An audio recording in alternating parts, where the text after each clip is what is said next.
Alors on ne sait pas combien de temps va durer ce confinement, on ne sait pas non plus comment l'économie va reprendre, va repartir après ça, et vous faites peut-être partie des photographes qui ont des problèmes là pendant ce confinement, des problèmes de trésorerie, et ou peut-être qu'ils vont en avoir. Des aides ont été promises par l'État, et voici donc une vidéo qui va faire un point réel sur ces aides, en vous donnant les conditions et les démarches pour les avoir. Parce que bon, ça fait quand même quasiment 2 semaines qu'on est en confinement, et j'en ai entendu des conneries passer, comme pour les cas de force majeure, il y a eu quand même beaucoup de non-vérités, de mensonges aussi qui ont été dits. Donc voilà, dans cette vidéo, vous avez le point actuel de ce qui se passe actuellement.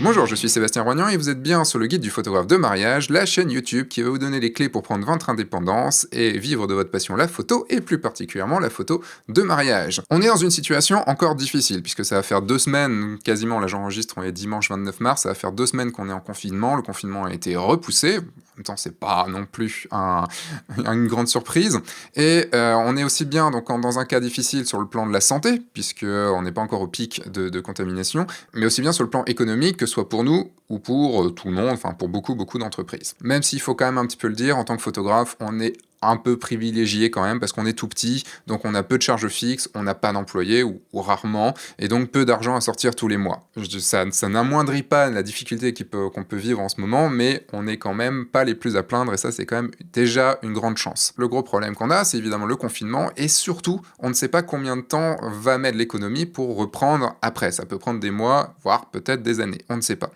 Tout dépend le temps que va durer ce confinement. Dans cette vidéo que j'enregistre le dimanche 29 mars, il y a des textes qui commencent à préciser les modalités concrètes des mesures annoncées, mais il n'y a rien qui est paru vraiment officiellement. Par contre, il y a certaines dispositions qui peuvent dès à présent être mises en œuvre.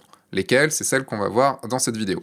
Et pour que les infos soient totalement exactes, je me suis fait aider d'un ami comptable et photographe, un photographe amateur, qui s'intéresse de près à tout ça. J'ai nommé Vincent Mort. Merci Vincent pour tout ça, parce que tu es très clair dans ce que tu dis, et c'est toi qui m'aides sur toute la partie comptabilité, fiscalité, statut de ma grosse formation, et c'est tout aussi clair. Donc merci, un grand merci à toi Vincent pour toutes ces précisions. Il y a un truc très important à préciser avant de commencer, c'est que tout va évoluer dans les prochains jours, parce qu'on ne sait pas le temps que va durer le confinement, on ne sait pas, les aides sont pas encore voté vraiment, il n'y a pas encore eu les décrets, et donc il y aura des mises à jour qui seront faites dans un document que vous trouverez, le lien vous le trouverez directement dans la description avec tous les autres liens et tout, et nous le mettrons avec Vincent, on le mettra à jour au maximum. Le truc c'est que pour l'instant les annonces ont été faites pour un confinement de 2 à 4 semaines, mais si ça dure 2 mois ou 2 mois et demi, ben il y aura des aides sûrement, je dis bien sûrement mais j'en sais rien, il y aura peut-être des aides en plus, donc on verra évidemment. Mais n'oubliez jamais, même en regardant cette vidéo où je me suis fait aider par un expert, vérifiez toujours les informations qu'on vous dit, parce qu'il peut y avoir plein de conneries qui peuvent passer, et on va croire n'importe quoi, et on va le diffuser aussi. Donc faites attention aux informations que vous voyez, ne les répétez pas bêtement, essayez de les vérifier au maximum. Alors dans cette vidéo-ci, j'ai fait une version ultra rapide des réponses, une version ultra courte des réponses aux questions que je vais aborder dans cette vidéo-ci. On va délayer un petit peu, on va expliquer un petit peu plus les informations dans cette vidéo, c'est juste qu'à côté, je voulais faire une vidéo rapide qui soit diffusée plus facilement, et que vous ayez moins peur de voir à cause de la longueur de la vidéo. Je sais que plus la vidéo dure longtemps, moins vous avez envie de regarder la vidéo. Donc voilà le pourquoi des deux vidéos. On va commencer par le confinement et les fermetures d'espaces publics. Est-ce que c'est interdit vraiment de travailler pour nous les photographes? Alors depuis les décrets du 14 et du 15 mars 2020, tous les établissements recevant du public, ce qu'on appelle les ERP, doivent rester fermés, sauf une liste précise, genre les magasins les magasins d'alimentation et tout ça. Et donc les studios et les salles d'exposition, c'est pas forcément dedans. Enfin, c'est pas dedans du tout. Pour donner une définition de l'ERP, c'est un établissement recevant du public à usage exclusivement professionnel et répondant à des mesures de sécurité. Et quand on dit bien public, on parle des gens, des clients. On parle pas des salariés. Dans le cas actuel, les salariés peuvent toujours venir avec le respect des règles de sécurité qui sont établies actuellement. Comme en tant que photographe, on va généralement dans d'autres endroits pour faire nos photos, on peut théoriquement travailler. Mais pas évidemment si on a un studio, puisqu'un studio est un ERP. Mais vient la question, est-ce qu'on peut quand même continuer à travailler, puisque on a vu juste avant qu'il n'était pas interdit à notre profession de travailler. Le truc, c'est que forcément la situation va nous poser des problèmes. Les particuliers ne peuvent pas sortir de chez eux, enfin, nous aussi, hein, en tant que particulier, car le motif d'aller se faire prendre en photo, bah, c'est pas forcément un vrai justificatif, en tout cas sur la feuille de justificatif de sortie, il n'y a pas cette case-là, je vais me faire prendre en photo. Euh, les interdictions aussi de rassemblement et annulation en fait d'événements bah, vont nous empêcher de faire nos photos, par exemple les mariages. Le coût des gestes barrières à respecter, le truc c'est ok, on fait rarement des photos à moins d'1 mètre, mais quand même, ça peut quand même nous gêner dans le fait de faire des photos. Les entreprises ferment et donc mettent leurs salariés en télétravail. Et là, ces entreprises-là qui ferment et qui ont leurs employés en télétravail annulent ou reportent les missions qu'ils auraient pu nous donner. Et pour terminer, surtout, les entreprises et les particuliers ont tendance à décaler les dépenses qui sont indispensables au cas où. Au cas où ça dure longtemps et au cas où il n'y a pas beaucoup d'aide et au cas où il y a peu de salaire. Donc forcément, notre activité est fortement impactée par ce confinement. Mais avant tout, même si on a vu qu'on peut potentiellement travailler, avant tout, je pense qu'il en va surtout de notre responsabilité de ne pas travailler à l'extérieur de chez nous, de respecter le confinement, il n'est pas là pour rien, et je pense qu'il y a des fois, il faut savoir faire le mouton, et sans rien demander, et suivre le troupeau. Voilà, on nous a demandé de rester chez nous, restons chez nous, j'ai envie de vous dire. Et surtout pour vous motiver à faire tout ce que vous avez à faire là, pendant ce confinement, et que vous pouvez faire chez vous, parce que vous pouvez continuer à travailler chez vous sur plein de choses, sur votre com, sur votre faux facture, tout ça, gérer votre compta et tout ça. Mais en fait, j'ai mis en place dans la communauté Oui Je le veux, donc vous avez le lien d'inscription si vous n'y êtes pas encore là en dessous. J'ai mis en place tous les jours sur le groupe Facebook de la communauté. Vous pouvez avoir accès au groupe Facebook en vous inscrivant dans la communauté. Si vous êtes déjà inscrit, vous avez juste à aller sur l'endroit de la communauté Oui Je le veux et vous aurez le lien vers le groupe Facebook. Et tous les jours, du lundi au vendredi, je fais une vidéo de 10 minutes pour vous expliquer un concept et vous donner l'exercice de le faire après. C'est ma façon de vous motiver à continuer et de ne pas vous arrêter à travailler. Maintenant, on va passer aux mesures du gouvernement. Alors, le gouvernement a annoncé plusieurs dispositifs d'aide aux entreprises. Cette vidéo arrive 2 semaines après le début du confinement, car comme je vous le disais dans l'intro, on a entendu à boire et à manger sur le sujet. Et le truc, c'est que je voulais attendre d'être certain de ce qu'il allait avoir pour pas vous dire de bêtises. Un peu comme le coup des cas de force majeure dans la vidéo qui est par ici. Je voulais attendre aussi de le faire pour ne pas vous dire de bêtises. Les mesures annoncées à ce jour peuvent très largement encore évoluer. Et donc, n'oubliez pas de regarder les mises à jour qui sont faites dans le document avec le lien dans la description. Parce que, alors, je vais pas réenregistrer évidemment la vidéo à chaque fois. Et il y aura plus d'infos également sur la communauté Oui Je le veux. S'il vous plaît, soyons patients et ne cédons pas à la panique et surtout ne propageons pas toutes les informations qu'on peut trouver à droite à gauche en disant « Ah, il y a ça qui est là, il y a ça qui est là ». Attendons d'avoir les vraies informations et surtout aussi, j'ai envie de vous dire, avant de partir sur toutes les aides et tout, soyons indulgents envers les personnes en face de nous parce que on est tous impactés par ce confinement, on est tous impactés par ce qui se passe en ce moment. Alors ok, on panique un peu pour notre activité à nous, pour nous, en fait, tout simplement, notre situation, mais des gens qui sont à l'URSSAF, des gens qui sont en face de vous à l'État et tout, peuvent aussi avoir des parents qui ont des problèmes, peuvent avoir de la famille, des proches qui sont infectés. Enfin voilà, on vit tous cette situation, donc s'il vous plaît, soyez indulgents. Avec tout le monde, je pense qu'on fait tous de notre mieux et il en va aussi de notre responsabilité de penser aussi aux autres. Une autre chose à expliquer avant de parler des aides, c'est la diminution du chiffre d'affaires et le danger des charges fixes pour votre trésorerie. Alors les charges fixes, c'est quoi? Ce sont les dépenses que vous avez chaque mois et qui ne sont pas en rapport avec votre activité, comme votre loyer, vos assurances, votre abonnement. C'est pas parce que vous ne travaillez pas que vous n'avez pas à payer ça.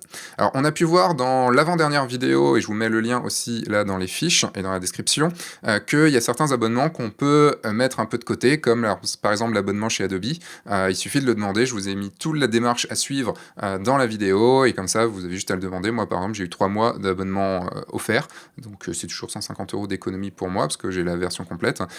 Pour vous, ça peut faire entre 20, 30, 40, 50 € d'économie, ce qui n'est pas négligeable non plus. Faites également attention à un truc un peu technique qui s'appelle votre besoin de fonds de roulement, ou le BFR. C'est pas comme dans Doom où c'est le BFG, c'est le Best Fucking Roulement. Ça paraît un peu technique comme ça, mais je vais vous expliquer ce que c'est assez simple. En fait, c'est l'argent qui est encore sur votre compte que vous avez déjà dépensé, comme par exemple une facture que vous n'avez pas encore payée, un abonnement qui arrive, des charges sociales, ou alors c'est l'argent qui n'est pas encore sur votre compte, mais que vous devez recevoir pour un travail que vous avez déjà fait, comme une facture qu'un de vos clients ne vous a pas encore payée, ou des crédits d'impôt. Ce besoin de fonds de roulement doit être positif pour que votre entreprise aille bien. Ça veut dire que vous avez de la trésorerie, ça veut dire que vous avez de l'argent sur votre compte. Si vous voyez qu'il va être négatif, trouvez assez rapidement le moyen pour que vous n'en manquiez pas, pour que vous ne manquiez pas de trésorerie. Vous allez pouvoir par exemple renégocier les délais de règlement des factures à payer. Vous allez également pouvoir diminuer les délais de règlement de vos clients. Vous allez pouvoir emprunter. Et vous allez aussi pouvoir mettre en place les mesures de report de charges que propose l'État, dont on va parler là dans les minutes qui arrivent. Maintenant, on va parler des reports de charges. Je vous ai dit qu'on allait en parler, on en parle. Alors attention, je parle bien de report et pas de remise. Ça veut dire que vous payerez un jour vos charges. Elles sont juste reportées. Alors mettez de côté, c'est un boomerang, ça revient. C'est moins maintenant, mais plus après, si vous voyez ce que je veux dire. Dès que l'argent rentrera, mettez de côté si c'est pas possible maintenant. Alors première question, peut-on demander un report de nos charges fiscales? Tous les impôts directs de votre entreprise peuvent être reportés sans pénalité en ce moment. En gros, pour nous, ça va concerner l'impôt sur les sociétés et la CFE si vous êtes mensualisé. Par contre, le paiement de la TVA, donc si vous êtes soumis à la TVA, ça ne peut pas être reporté pour le moment. C'est considéré comme un impôt indirect et l'État refuse qu'on puisse le reporter. Ce qui peut être assez difficile pour les entreprises qui sont redevables de la TVA des facturations et qui ne sont pas encore payées par leurs clients, puisque du coup vous devez déjà faire une avance de cette TVA à l'État. Si vous avez un problème de trésorerie à ce propos-là, la seule chose qu'il pourrait y avoir actuellement, c'est un emprunt. Mais ça va peut-être évoluer dans l'avenir, on ne sait pas, peut-être que l'État va faire un geste. En tout cas, je sais que le réseau d'experts comptables fait pression sur l'État pour que cette TVA soit aussi puisse être reportée. La demande de report des impôts directs se fait sur un formulaire, sur le formulaire que vous voyez à l'écran. Vous avez le lien directement aussi dans la description. Vous devez l'adresser au SIE dont dépend votre entreprise. Vous allez compléter le cadre 1. Vous allez préciser l'impôt que vous voulez reporter, sa date d'échéance et son montant. Le report vaut pour 3 mois sans besoin de justificatif, en tout cas pour le moment. Et si vous avez payé quelque chose depuis le 15 mars 2020, il est possible de demander au SIE un remboursement de votre paiement en joignant à votre demande en fait le formulaire qui est aussi dans la description. Deuxième question à propos du report des charges, peut-on demander un report de nos charges sociales? Donc après les charges fiscales, nos charges sociales. Là je vais distinguer deux catégories, les travailleurs indépendants et les assimilés salariés. Donc les travailleurs indépendants ce sont les micro-entrepreneurs, les auteurs, les travailleurs non salariés, donc les gérants d'une entreprise individuelle, d'une URL et d'une SARL. Et là je vais vous parler de l'URSSAF, vous savez ce gentil organisme qui nous pompe quand même pas mal d'argent. Non, je les aime bien quand même. Ils ont été gentils avec moi dans toute ma vie d'entrepreneur. Ils ont quand même été méchants, mais plus souvent gentils. Donc là, l'URSSAF a décalé tous les prélèvements depuis le 20 mars. Donc le prochain prélèvement qui arrive le 5 avril ne sera pas prélevé non plus. Les échéances décalées seront reportées et lissées jusqu'à fin décembre, enfin jusqu'à décembre prochain, sans pénalité de retard. Donc en gros, ça veut dire que, imaginons que le confinement s'arrête en mai, ce sera peut-être la prochaine mensualité sera en juin. Et en gros, les mensualités de mars, avril et mai vont être mises dans les 7 dernières mensualités, donc de mai à décembre, et donc chaque mensualité va être augmentée un petit peu. Si d'ici là, vous ne pouvez pas vous acquitter de ces sommes, parce que ça peut arriver, vous ne pouvez ne pas avoir de trésorerie. Donc là, il faut que vous contactiez l'URSSAF, dont vous dépendez, et que vous demandiez un échéancier de règlement. Demandez également la remise des pénalités, mais ça, c'est lorsque vous aurez tout payé. En fait, les remises de pénalités sont généralement acceptées si, même d'expérience sont plutôt acceptées, si vous avez bien payé comme il fallait, si vous avez respecté l'échéancier qui a été défini avec eux. Alors, un petit point technique, un petit rappel, les cotisations annuelles 2020 seront appelées selon vos revenus déclarés en 2018, puis ajusté lorsque vous déclarerez vos revenus définitifs de 2019 cette année en 2020, puis régularisé en 2021 lorsque les revenus définitifs 2020 seront connus. Ouais. Je suis sûr que vous avez tout compris, c'est bon. Vincent me demande de vous prévenir, de vous demander de faire attention sur un truc. Ne demandez pas une modulation trop à la baisse, sinon vous allez devoir payer une régularisation très très forte en 2021 et ça peut vous mettre dans la merde. Maintenant, les assimilés salariés, ça va être assez rapide puisque en gros ça concerne les présidentes des SAS et des SASU. Donc ici, vous déclarez vos revenus via une déclaration sociale nominative et les organismes sociaux prélèvent les cotisations correspondantes. Et là, il est possible de décaler leur paiement puisque vous pouvez changer le montant que vous voulez payer sur la déclaration nominative. Il est même possible de mettre 0 si vous ne pouvez pas rien payer du tout. Aucun justificatif ne sera demandé, ni aucune pénalité si les règlements sont bien régularisés après dans les mois qui suivent, évidemment. Troisième question, peut-on reporter nos loyers, l'électricité, l'eau, le gaz ? Alors l'État a encouragé les bailleurs et les fournisseurs à reporter les échéances, mais aucune mesure n'encadre la mise en place puisque c'est un contrat entre deux personnes privées. Le seul conseil qu'on peut vous donner là, c'est d'aller demander à votre bailleur et à vos fournisseurs s'ils peuvent faire quelque chose. Alors ça s'applique uniquement aux locaux professionnels, mais si vous travaillez de chez vous et donc vous avez un usage pro et perso de votre lieu, vous pouvez toujours tenter le coup. Après, vous pouvez toujours tenter le coup, votre bailleur peut être sympathique, on ne sait pas, c'est possible, hein, il y a des bailleurs qui sont très sympathiques, donc voilà, vous pouvez essayer, mais en tout cas là je parle bien de professionnels. Et dernière question de cette partie, peut-on reporter les échéances de nos emprunts bancaires? Alors pour cela, il faut vous rapprocher de votre banque pour étudier la possibilité de décaler vos emprunts ou pas, et je sais, parce que j'ai des élèves qui l'ont fait, ça peut aussi concerner des emprunts personnels, donc votre emprunt pour votre habitation ou autre. La banque peut vous proposer de différer le remboursement du capital et continuer à payer les intérêts et l'assurance, peut vous proposer également de réduire le montant du remboursement et du capital, et donc peut-être en allongeant votre prêt. Il peut également vous proposer de différer le remboursement du capital et des intérêts, voire elle peut même vous proposer de différer les mensualités, ce qui au final serait le mieux puisque vous n'avez rien à payer. Mais bon, il faudra le payer après, évidemment. Alors, juste un truc, c'est qu'avant de valider ça avec votre banque, demandez bien quels sont les frais facturés par la banque, parce que vous aurez peut-être des surprises après. Maintenant, on va passer aux aides directes, et on va arriver à la fameuse aide de 1 500 € que vous attendez tous, et il y a pas mal de choses à dire dessus. Oui, je vous ai dit, la vidéo va être complète quand même. Quelles sont les aides de l'État? Il y a 2 aides de l'État qui vont logiquement arriver. L'État a annoncé un dispositif d'aide aux TPE-PME financé par un fonds de solidarité. À la date où je crée cette vidéo, le 29 mars, le décret qui doit fixer les conditions d'application n'est pas encore paru.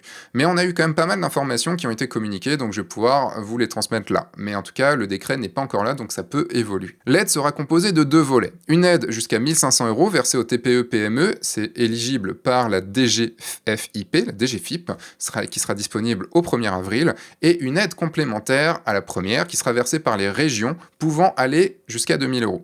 Alors ça, c'est selon la région, évidemment, dans laquelle est votre entreprise, et ça devrait être dispo vers le 15 avril. Pour bénéficier de la première aide, donc celle de 1 500 €, alors elle est accessible à tout type d'entreprise qui ne dispose pas du chômage partiel. Alors une précision, l'aide revient bien à l'entreprise et pas à l'entrepreneur. Ça veut dire que si vous transférez cet argent sur votre compte personnel, plutôt que d'éponger les dettes de votre société, vous serez en faute. Et en cas de procédure, plus tard, possible, vous pourrez avoir des problèmes. J'ai pas envie de dire qu'il y en a qui ont essayé, ils ont eu des problèmes, mais on ne sait jamais. Vous pouvez quand même prendre cette aide comme un salaire, elle ne sera pas fiscalisée, mais il ne faut pas que prendre cet argent vous empêche de payer les dettes de votre entreprise. C'est d'abord l'entreprise et après vous. De toute façon, dans une entreprise, c'est toujours d'abord l'entreprise et après l'entrepreneur. Alors, les conditions d'obtention de ce premier volet. Tout ça, évidemment, reste à préciser par le décret qui sera à paraître, car il y a pas mal de questions qui restent en suspens, que je vais pas lister ici parce que sinon la vidéo va durer des heures.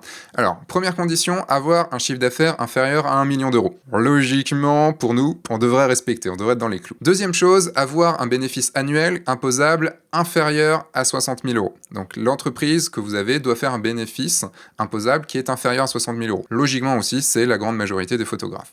Vous devez avoir moins de 10 salariés, ce qui est logiquement aussi la majorité des photographes, et vous devez justifier d'une perte de 70%. Alors je vais développer cette perte de 70% parce que pour savoir comment elle est calculée. Mais avant, il y a une dernière chose qui est, vous pouvez aussi faire l'objet d'une fermeture administrative de l'établissement. Par exemple, vous ne travaillez que en studio. Votre studio est fermé, et donc là, vous êtes en fermeture administrative, donc vous ne pouvez juste pas du tout travailler. Donc si votre activité est concernée par cette fermeture administrative, vous n'avez pas besoin de justifier la perte de 70%, vous pouvez déjà passer dans 30 secondes, 45 secondes, 1 minute, il n'y a pas besoin de ça. Alors maintenant, comment va être calculée cette perte de 70%? Je dis bien en ce moment, parce que ça pourra changer aussi dans les jours à venir, mais en tout cas, voilà ce qu'on sait actuellement. Donc si vous avez créé votre entreprise avant mars 2019, en gros c'est la différence entre votre chiffre d'affaires du mois de mars 2019 et votre chiffre d'affaires du mois de mars 2020, il faut avoir fait moins 70% entre votre chiffre d'affaires de mars 2009 et votre chiffre d'affaires de mars 2020. Ce qui peut être assez compliqué en fonction des acomptes que vous avez pu prendre, peut-être en début mars, potentiellement des acomptes que vous avez pris en février 2019 et pas en mars, donc vous avez un chiffre d'affaires en mars qui est moins, donc c'est pas forcément facile, c'est pas ultra cool. Deuxième chose, si vous avez créé cette entreprise après mars 2019, donc là, vous allez comparer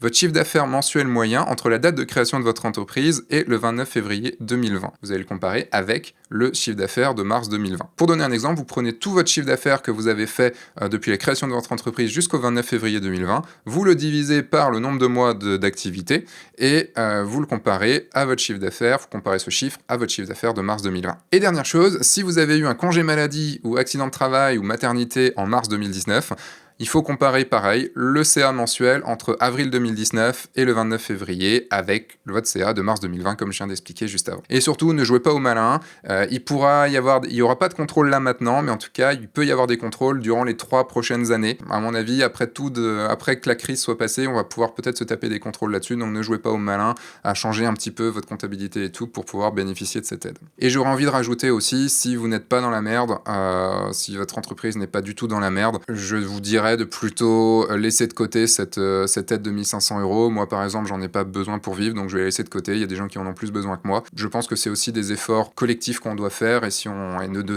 pas se ruer à mort sur les aides, parce que faut jamais oublier que ces aides, c'est nos impôts, donc ça sera à nous de les payer plus tard, ou on les a déjà payés, donc voilà, je pense qu'il faut réussir à s'entraider aussi de ce côté-là, si on peut, bien sûr. Si vous êtes dans la merde, allez-y, hein, mais si on peut, je pense que qu'il faut quand même faire attention. Également, ceux qui ne peuvent pas en bénéficier, parce qu'il y en a qui ne peuvent pas en bénéficier. Les titulaires d'un contrat de travail, donc en gros, si vous avez un contrat de travail à côté, si vous avez un autre emploi à côté, il y a un truc qu'on ne sait pas encore, c'est si vous avez un contrat de travail qui vous donne en fait un revenu minime par rapport à votre revenu d'entrepreneur. Là, c'est pas encore totalement fixé. Également, ceux qui ne peuvent pas, ce sont les titulaires de pension de retraite. Là, c'est pas possible. Et également, les personnes ayant bénéficié d'un arrêt maladie d'au moins 2 semaines en mars 2020. Après, vous pouvez potentiellement aussi renouveler votre arrêt maladie pour continuer à avoir de l'argent.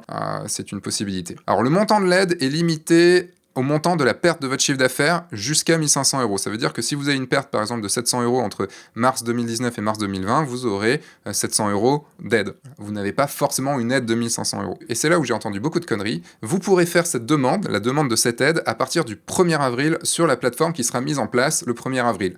Alors, normalement, le 1er avril, c'est ce que l'État a dit, mais ce sera peut-être après, on ne sait pas actuellement, on verra mercredi. Avant, c'est pas possible de le faire, donc quand vous avez entendu qu'il fallait absolument le faire avant le 1er avril, c'est faux. C'est complètement faux. Ça sera à partir du 1er avril, ou en tout cas à partir du moment où la plateforme sera en ligne, et on ne sait même pas encore l'adresse de la plateforme, donc vous ne pouvez juste techniquement pas faire la demande. Voilà. Les gens qui ont parlé de ça faisaient peut-être l'amalgame avec une autre aide dont je vais parler juste après. Alors maintenant, on va parler du deuxième volet de cette aide, l'aide complémentaire de la région. Je vais aller un peu plus rapidement dessus parce qu'on ne sait pas grand-chose sur cette aide. Il faut attendre que chaque région fixe ses conditions et le montant de l'aide. Mais en tout cas, voilà ce qui a été annoncé côté conditions d'obtention à ce jour, mais qui risque de changer, je le rappelle. Donc il faut avoir bénéficié de la première aide de l'État, du premier volet de l'aide. Il faut également être dans une situation imminente de faillite. En gros, c'est que vous n'avez pas assez de trésorerie pour pouvoir payer vos dettes depuis au moins 45 jours. Donc si vous êtes juste dans la merde maintenant, ce sera pas possible, logiquement. Il faut aussi s'être vu refuser un prêt de trésorerie d'un montant raisonnable par la banque. Et il faut aussi disposer d'au moins un salarié, ce qui en fait enlève la plupart d'entre nous. Voilà, ça c'était pour les aides de l'État. Maintenant, je vais parler des aides du Fonds d'action sociale. C'est peut-être avec cette aide-là que beaucoup ont confondu le coup avant le 1er avril, tout ça. Alors, le CPSTI, je vous dirai pas ce que c'est parce que je l'ai pas noté, gère le fonds d'action sociale qui vient en aide aux travailleurs indépendants rencontrant des difficultés suite à la crise du Covid-19. C'est une aide qui est ouverte à tous les indépendants qui voient leur activité très très impactée par les mesures de fermeture ou de réduction d'activité. Donc elle prend la forme d'une prise en charge d'une partie des cotisations sociales du travailleur indépendant ou par le versement d'une aide financière directe. Là, elle se demande via un formulaire dont vous trouverez le lien dans la description.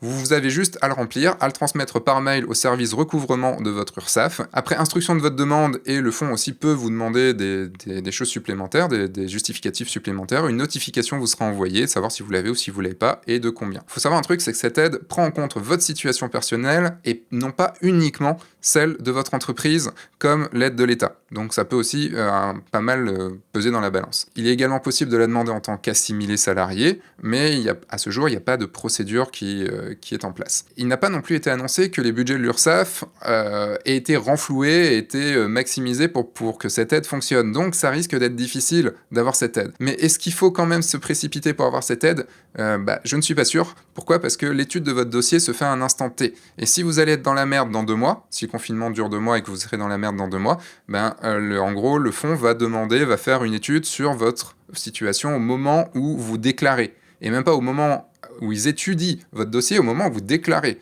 où vous demandez cette aide-là.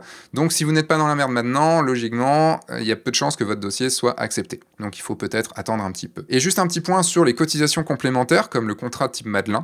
En gros, là, c'est géré par des organismes différents les uns des autres, donc il faut se rapprocher de chaque organisme pour savoir, et bien leur demander, vraiment faites attention de leur demander, possibilité de report, ou de diminution des cotisations, et conséquence du report et des diminutions sur la protection sociale offerte. Et il faut quand même faire attention à ça, si vous payez moins, est-ce que vous êtes toujours couvert? Et dernière chose sur les aides, dernière question sur les aides, quelles sont les remises directes d'impôts? Alors la DGFiP a annoncé qu'elle pourrait examiner au cas par cas les demandes de remise d'impôts en cas de difficulté.